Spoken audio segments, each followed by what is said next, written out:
Bismillahirrahmanirrahim. Hello and Assalamu alaikum. You are watching and listening Planet FM 87.6 and I'm your host Rabia. Today is very important day. Today Pakistan is observing Yom-e-Istisal, the Kashmir Day, the exploitation day of Kashmiris. Kashmir is a continues to bleed since 1947 and a tale of continuous struggle and resistance.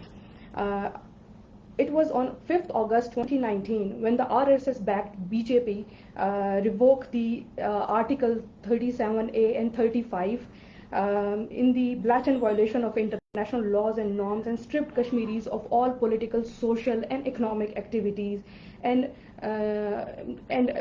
you know and violate the basic human rights, effectively turning the occupied territory into a massive open air prison. Over 900,000 Indian occupation forces holding 8 million Kashmiris have turned the territory into world's largest prison till today. Indian inhuman military siege, continued blockade, continues the torture of Kashmiris, and brutal repression and attempts to change the demographic structure of the occupied territory have shown the real face of Hindutva-driven RSS BJP regime. So to discuss that, we have a very honorable guest with us, Dr. Haq Shamsi. So Shamsi is a renowned policy analyst and has profound work of several international and strategic issues. Sir, I welcome you in my show. How are you? Thank you very much. Alhamdulillah. Sir, as you know, we are observing today the Kashmir Exploitation Day, the Yom-e-Istisal. First of all, I would like to ask you that in your view, it has been now 5 years, and in those 5 years, in your view, what kind of human right violations and different kind of atrocities happened so far in Kashmir, and what's the Pakistan's role in it? Bismillahirrahmanirrahim. Thank you, Rabia. Let me first of all correct. I think you wanted to mention Article 370. Yes, 370 and by mistake 35A. you said yeah. So it is they have withdrawn 370, which gave Kashmiris a special status. Anyway,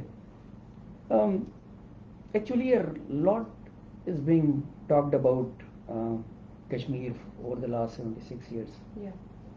Today I will give you a different perspective. Sure.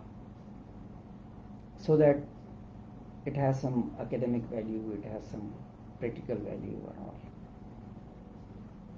India, as I state, is an offensive realist state which practices Chanakya Kautya's philosophy, and under the banner of offensive realism, it wants to expand itself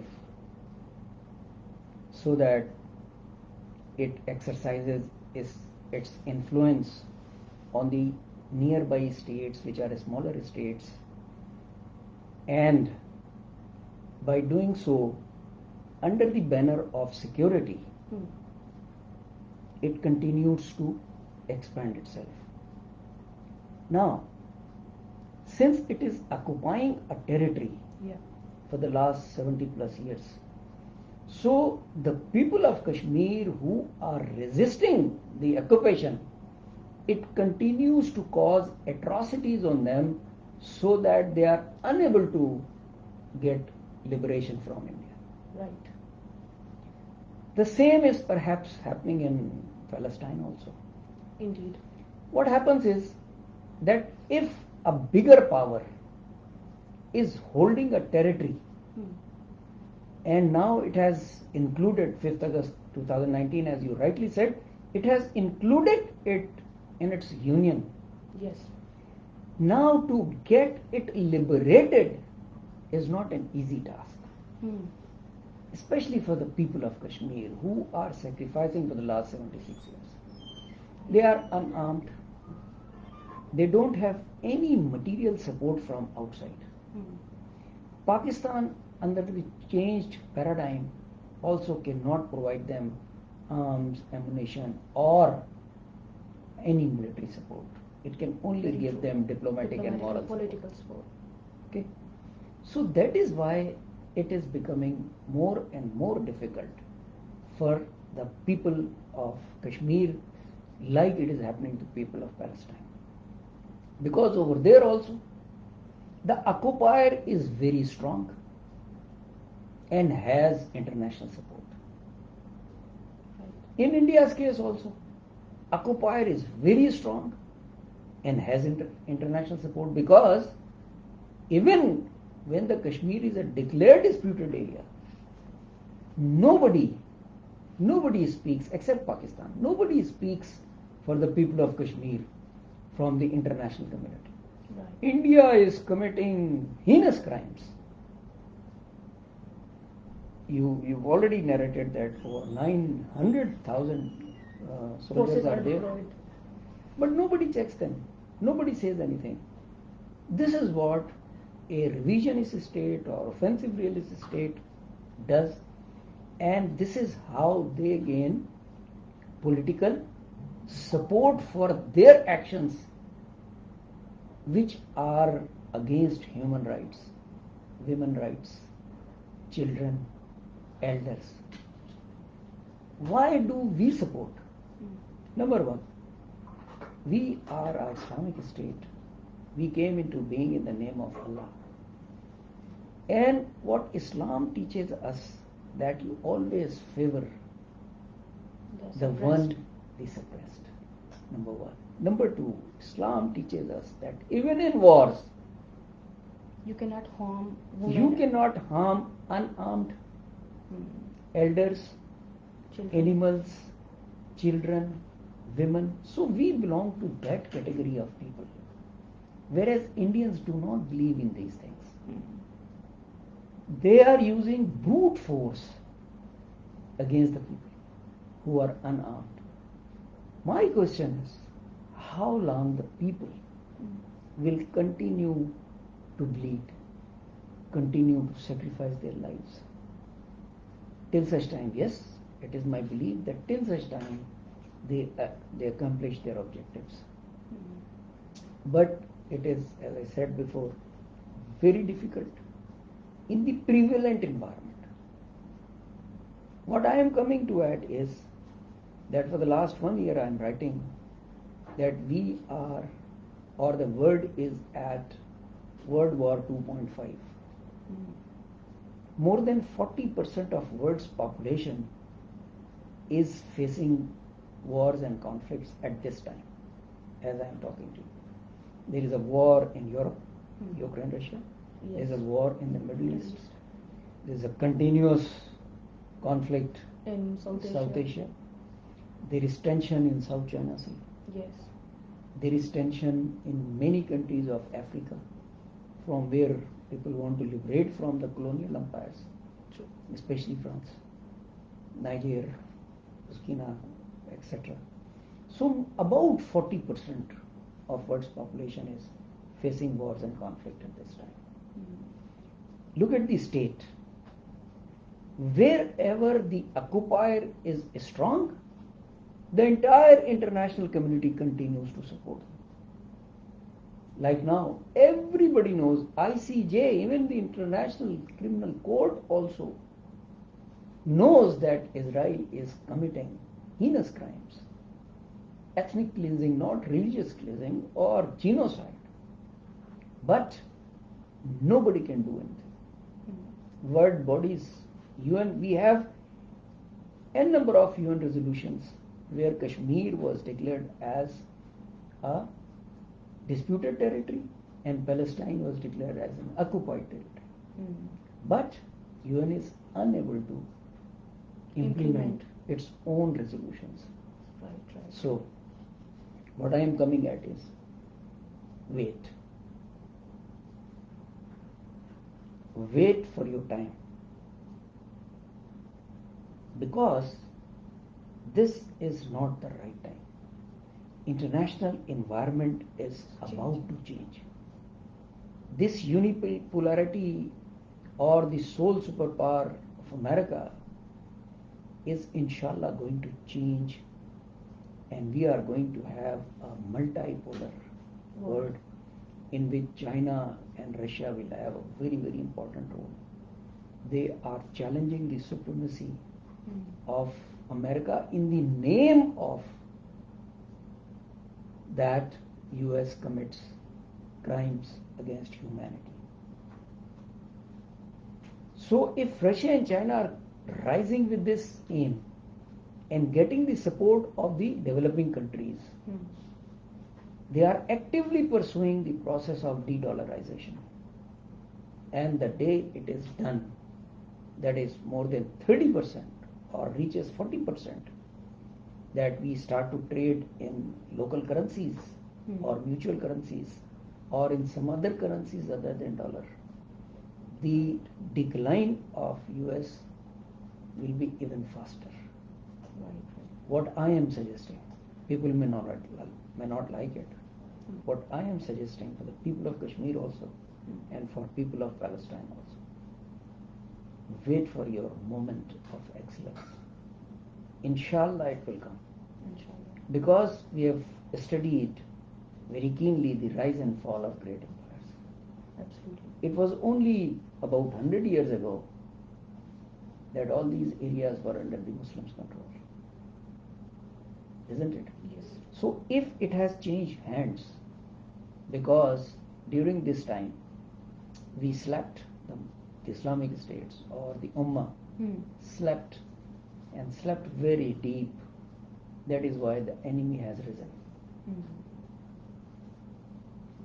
So what I would suggest is that we should wake up now. It's more than 100 years, and in case of Kashmir it is more than 76 years. Right. We should wake up now.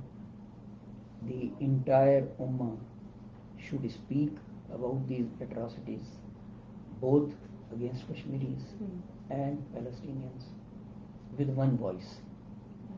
Sir, you have mentioned that world is changing from unipolar to multipolar, and the states like Russia and China is rising, and but sir, my question to you, when we talk about this perspective, India is also becoming a major power in the international community. India is growing economically, India is growing technologically, and India is competing with the China. But with that, although China and Russia is also there, but with that, India, as we all know, that India is also trying to secure the seat in UNSC. So, keeping in view all this scenario, how does India let Kashmiris, giving them their self-determination right and the freedom, keeping the whole power they holds? Yes, very right. Absolutely yes. At the moment, as I said, it is not possible. Right. It will not happen at the moment.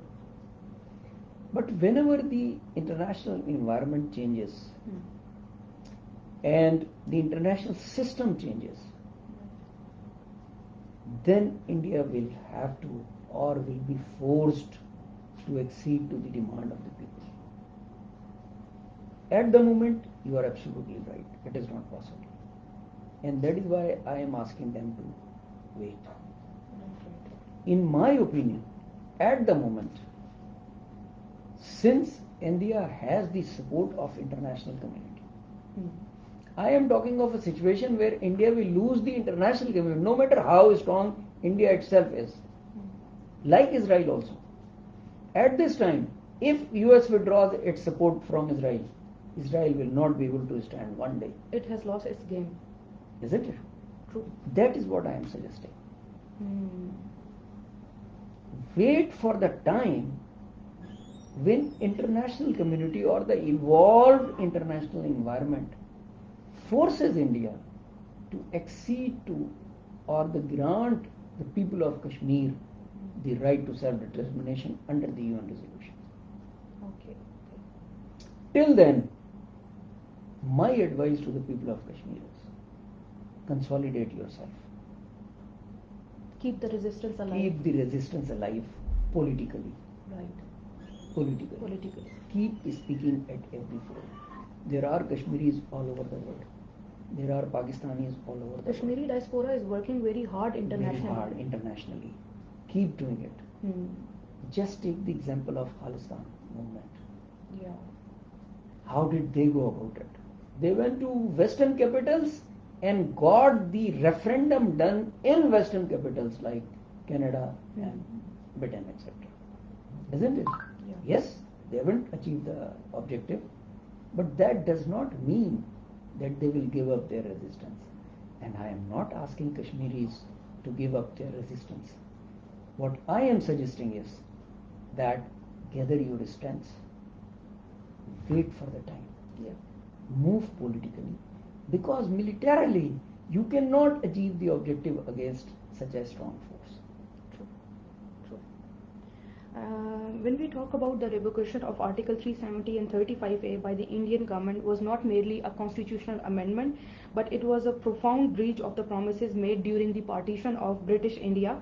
Previously, these articles had granted to a degree of autonomy to the Kashmiris or the region of Jammu and Kashmir, reflecting the aspirations of its people for their right of self-determination. The unilateral abrogation was a stark violation of international norms, demonstrating a blatant disregard and self-determination enshrined in international law.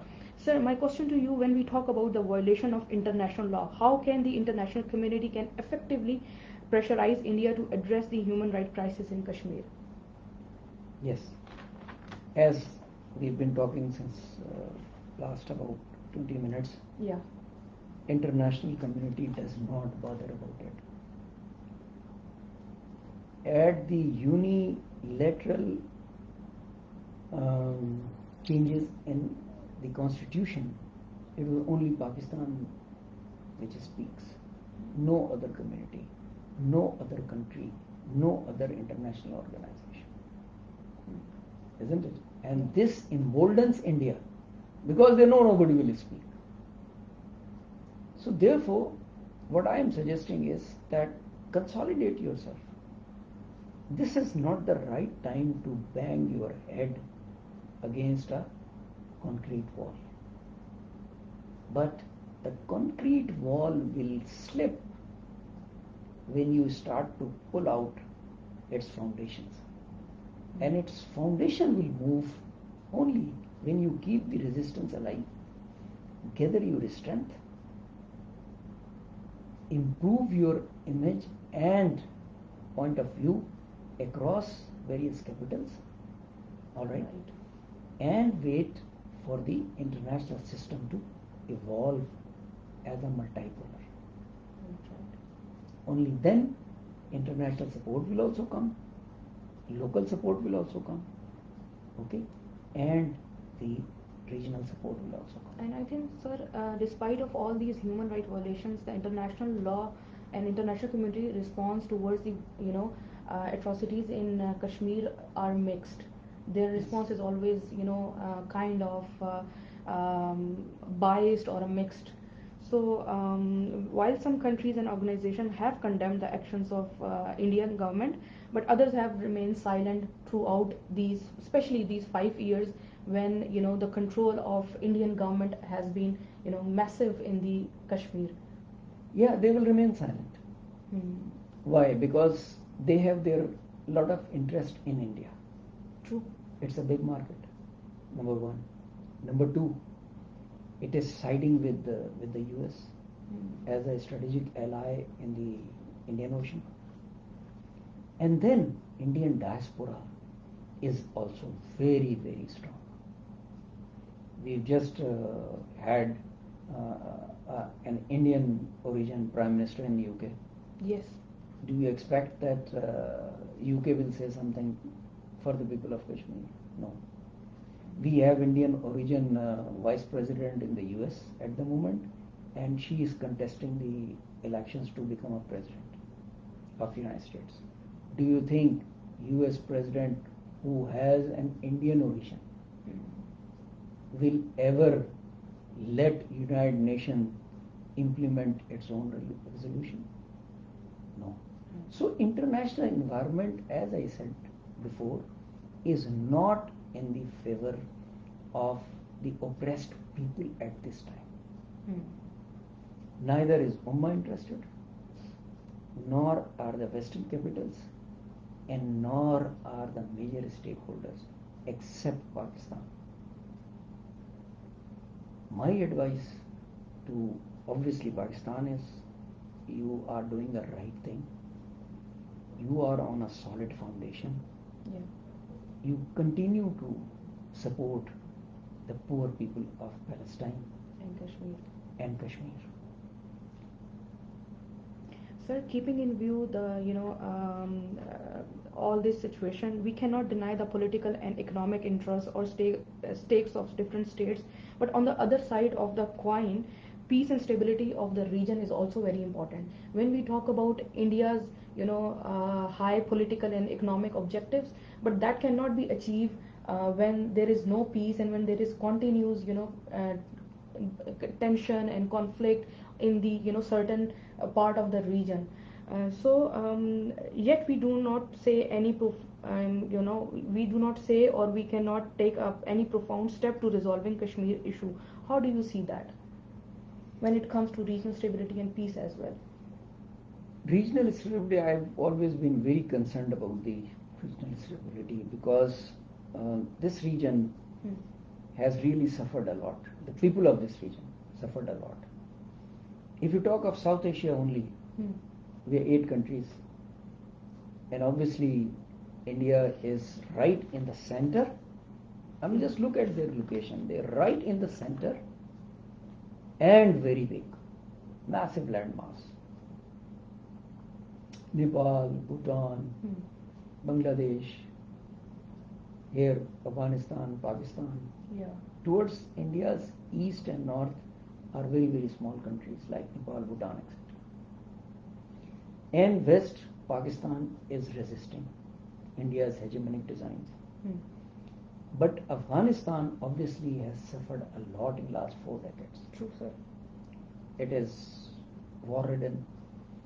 It is not recognized. I mean, its administration at the moment is not recognized by any country in the world.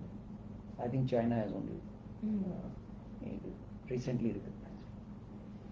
So the people of this region really suffered a lot and have gone very poor because of this dispute between, or let's say the protracted conflict and wars between India and Pakistan. Both are nuclear states. Both have active disputes. And India pursuing the Chanakya's, Kautilya's concept of neighbor's neighbor is the friend. So they have more ingress and more interest in Afghanistan so that they can sandwich Pakistan from 2 sides. Likewise, they have more interest in Iran also and more relationship with Iran. So if that happens, if India succeeds in doing so, then Pakistan will be sandwiched between India and its closer friends. On the other hand, both these countries are very good friends of Pakistan. Both Afghanistan also, Iran also, they both are Islamic states. It's a plus point. However, in international relations, there are no permanent friends. And there are no permanent enemies. No permanent enemies. But only interests. Only interests. So, my suggestion is that we must keep Iran and Afghanistan on our side. Very right. By giving them incentives to keep their interests alive. For example, Afghanistan is a landlocked country. Pakistan provides a lifeline through its ports. We must facilitate Afghanistan and keep them on our side. We should not get into conflict with Afghanistan and Iran under any circumstance. Keeping in view if there are issues because of TTP, etc., we must resolve it through dialogue. Right. Because no country in today's international system can survive with conflicts around its borders. India we already have. Yes. Recently we have had some issues with Iran also and Afghanistan also because of TTP, etc. So if we cannot secure our northern borders, western borders because of conflicts due to non-state actors, then it will be very unfortunate. In that case, I would say, people may not like it, but I would say that the diplomacy is failing. And that's the reason we are not able to take any profound step. That's what I'm suggesting. You have to have your back secured. Absolutely. Only then you will be able to put up a brave face to the enemy. If your back is secured. If your back is not secured, and if you're worried about your back, then this will be an ideal situation for the enemy. Pakistan Armed Forces, Alhamdulillah, have the capability, have the capacity, and the resolve to face off. And they are facing. They have laid numerous sacrifices from the western border due to actions of non-state actors, due to 40-year war in Afghanistan from 79 till 2021 when the America made the hasty withdrawal.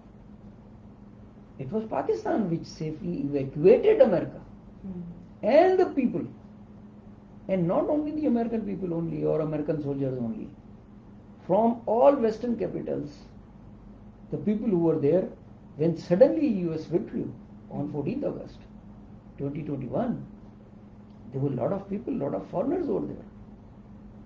It was only Pakistan Air Force and Pakistan International Airlines which was flying into Kabul airport to evacuate the people.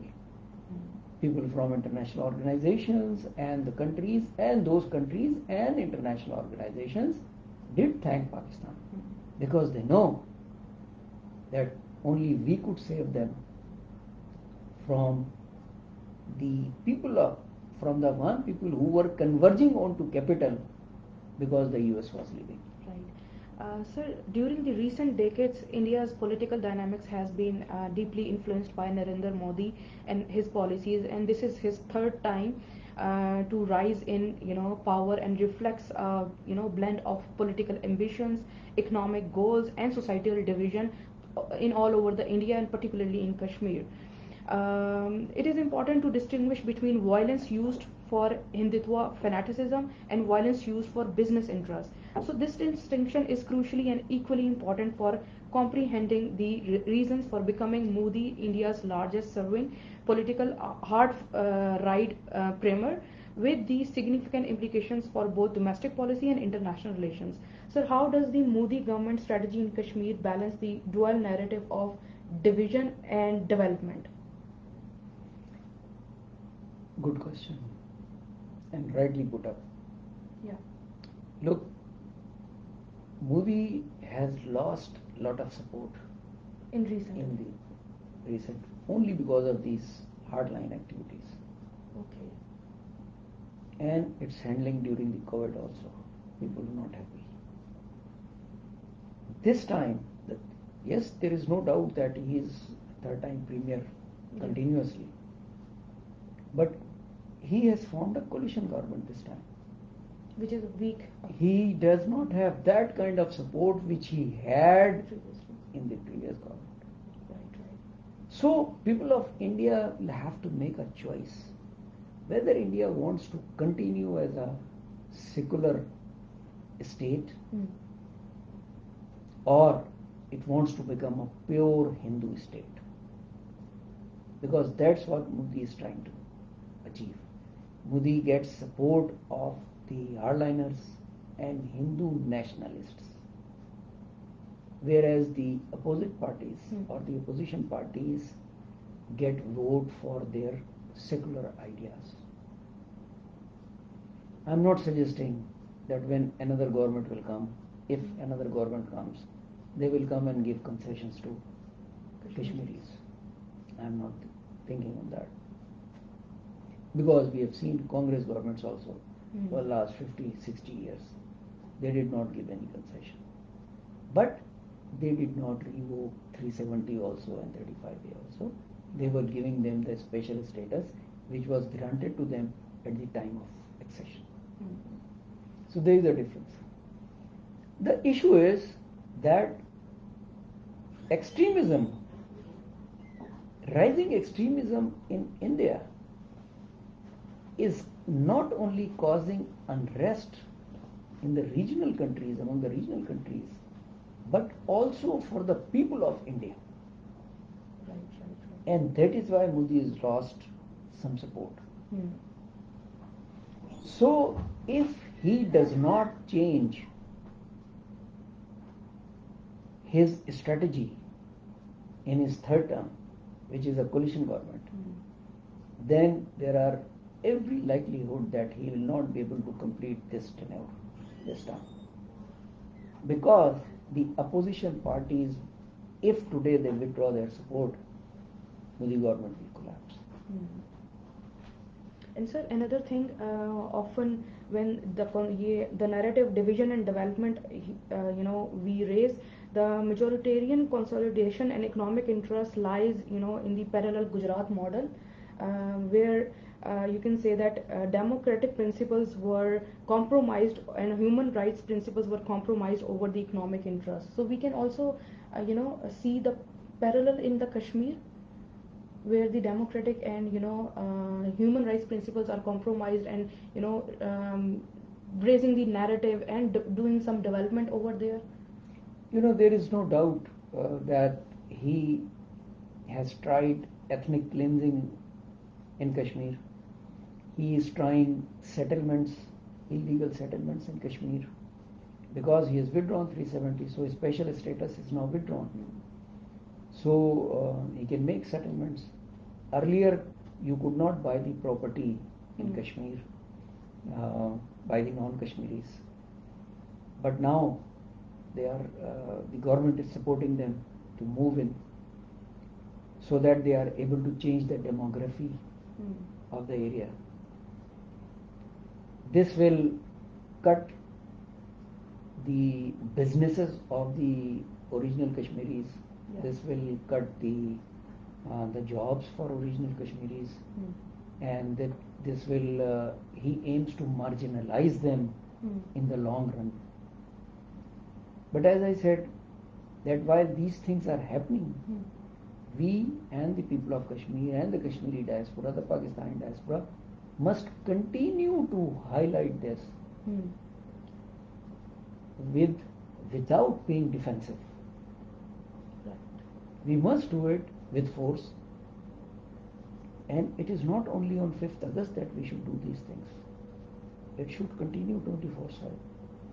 The political voice, the moral support must continue 24/7 by the diaspora also, and by people of Pakistan also, by the government of Pakistan. And in recent developments, I've known that India is opening some cinemas over there and giving some, jobs to the local Hindus over there.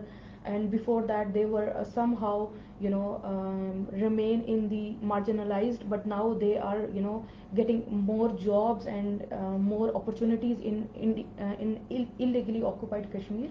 So this is also affect the Kashmiris living there, and the youngsters, especially the youngsters, when they see that the cinemas are open, when they see the Indian government is giving them opportunities, definitely their narrative of resisting this movement, their narrative of getting freedom, or their narrative of self-determination is highly affected. How do you see that? Yeah, this is one way of taming the people. Right, exactly. This is one way of taming the people. But it is not in the genes of Kashmiris that they will forget about their aims and objectives. Very right. Very right. They have always been independent people. They were a state, and they like independence. They want to have their own state. They may not necessarily join Pakistan, They want to maintain their own identity. At the moment they are in crisis because they are in minority. International support is not there. Ummah support is not there. That is why they are feeling insecure. But their resistance with the passage of time, these youngsters, when they listen to these stories of the sacrifices of their parents and grandparents, they get energized. And that is why you see on and off somebody blows up taking 40-50 soldiers, Indian soldiers. When they reach the tipping point, then they do that. So what I would suggest that do the political movement first, because militarily you cannot tame Indian forces at this time. Diplomatically support Pakistan is very important. Moral support is very important. Political support is very strong. Negotiations with India to give concessions to the people of Kashmir is very important. India at the moment has closed its doors for Pakistan. No problem. It happens. As I said, offensive realist state and the revisionist state does all these things to maximize their power under the banner of security, to increase their influence, to increase on their hegemony. Two relatively smaller states. Yeah. But that does not mean that we should sit down and keep quiet. We should continue to pursue our objectives. Why? Because Ottoman rule was for 650 years. And it is only 100 years that the things have changed in last 400 years, since especially the World War I. So in short, the development narrative cannot overshadow, the political freedom or the political objectives of Kashmiris. It has never. Khalistan movement, do you think the Sikh dominated states, they were neglected? No. They are fairly developed. Yet their movement is alive. Right. Okay, the British in their rule were developing India. The railroad infrastructure and all that, they were developing. But did Indians, Hindu community and Muslims of India, did we stop from getting liberation? Not at all. So it happens. The Palestinians are suffering, isn't it? Every day. But have they stopped their struggle? No. So the political struggle for identity, it does not die down unless you eliminate the entire community. For example, Sri Lanka. Sri Lankans will able to eliminate LTTE. Lashkar-e-Taiba something. No. LTTE. It was Liberation of Tamil Tigers. Yes, Tamil Tigers. Yeah. So they were able to eliminate them. And Pakistan was a big help to Sri Lanka during their endeavor. Here, why? Because they were in a very small enclave toward the south. Here the situation is different. Here the people of Kashmir are for fighting for their right of self-determination. Their movement, their sacrifices will not die down through atrocities alone. 76 years, yes, looks very long. But to get liberated from a powerful occupier, it is not easy. I think it will take more time. Okay. So when we talk about civil liberties and press freedom in Kashmir, we remember the name of Asif Sultan, the young journalist who has been arrested, and the controversial use of draconian laws like Unlawful Activities Prevention Act UAPA and the Public Safety Act PSA against journalists and activists such as Asif Sultan and many others underscores the severe human rights violations and the erosion of civil liberties in the region. And because these draconian acts and laws, the government to designate individuals and organizations as terrorists and seize their assets and stringent penalties. The UAPA allows for the detention of individuals without formal charges for up to 180 days. So how has the communication blackout, such as draconian laws and restrictions on media, affected the flow of information from Kashmir? Yeah. Obviously, if a bigger power or a hegemonic power is occupying some land, it will certainly black out the news, especially in these days where the social media is very powerful. You see, this Russia-Ukraine war is known as a TikTok war. Yeah. So it was expected that India will black out the news of its atrocities against the people of Kashmir. It was expected. Here my advice would be that the expatriates or the Kashmiri diaspora should go full bore on social media. And likewise the people of Pakistan also should go full bore. They should not stop making protests in Western capitals as the Palestinians do. Because these days I see the Kashmiris protests have gone down. The movement is, a bit suppressed. Yeah. But in the Western capitals it is not suppressed. You can go in front of UN headquarters and continue to protest. Right. Because the people within the valley are unable to protest. That is why I keep saying that people of Pakistan, government is one, but people of Pakistan, they must keep on talking, keep on supporting, keep on posting about the atrocities. And sir, one example that came in my mind when we talk about this block of press freedom and taking their rights of sharing news and everything. EU Disinfo Lab is one of the example where they have mentioned that what is actually happening in the Kashmir, and the whole disinformation narrative has been debunked. Yes, that's what I'm saying, that if you continue to pursue your objective, you will be able to achieve your objective.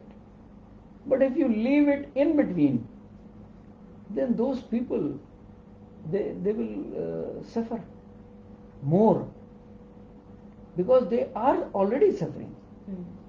But if they do not get any support from outside, political, moral, diplomatic, then the movement will die down, because individually they can only lay down their lives. So if you need political, diplomatic, moral support from outside, which is very important, unless there is outside pressure on India to, let's say, for example, lift the curfew, India will not do it, isn't it? Or remove their soldiers from their head, or give them civil liberty. Because for India, the ideal situation is that they lock everybody down, because they say that we are interested in land only. So my advice would be that we must continue to talk about it. We must continue to speak about it. It is not only on 5th August. It is 24/7. Every day must issue some statement. We must carry out some articles in the newspapers about Kashmir. We must make few vlogs every now and then about Kashmir. We, like as we said, that we must remember them in our prayers, in our thoughts, and in our acts. If we remember them only on the special days, then those poor people will suffer and continue to suffer. The government of Pakistan and the people of Pakistan is standing with Kashmir, and PM Shehbaz Sharif highlight the conflict in Jammu and Kashmir, violations of fundamental rights of Kashmiris, and India's breach of promises. Sir, what steps can be taken by Pakistani government and international community both collectively to address the grievances and aspirations of Kashmiri people? I think I yes, diplomatically and politically, diplomatically, morally. More on social media, more on electronic media, more on print media, and especially in Western capital and at the forum of OIC. Right. All right. So you are watching the Planet FM 87.6, and today we are observing the Kashmir Day Yom-e-Istisal, and we have discussed the what can Pakistan do, and what the policies Pakistan can opt to resolve the Kashmir issue. Yom-e-Istisal serves as an opportunity to pay tribute to Kashmiri resistance. It is the day to honor the sacrifice of Kashmiri people and to reaffirm the commitment of Pakistan and its allies to stand in solidarity with Kashmir. It is a reminder that the struggle for justice and self-determination must not turn a blind eye towards the plight of Kashmiris. On this day, Pakistan stands with Kashmiri people, reiterating its unwavering support to the cause of the Kashmir. The government and the people of Pakistan call upon the international community to recognize the gravity of the situation in IIOJK and to take decisive action against the human rights violations occurring there. The principles of justice, freedom, and self-determination must guide the global response to the crisis. The observance of Yom-e-Istisal is not just a regional issue, it is a call to the conscience of the world. This is me, Rabia, signing off from Planet FM 87.6. I hope we all will not only remember the sacrifices of Kashmir and their and remember their plight, and keep supporting them. Keep supporting them and keep raising the voice on every platform. This is Rabia signing off. Thank you so much, sir. I wholeheartedly thank you to come on our show. Long live Kashmir, long live Pakistan. Allah Hafiz. Allah Hafiz.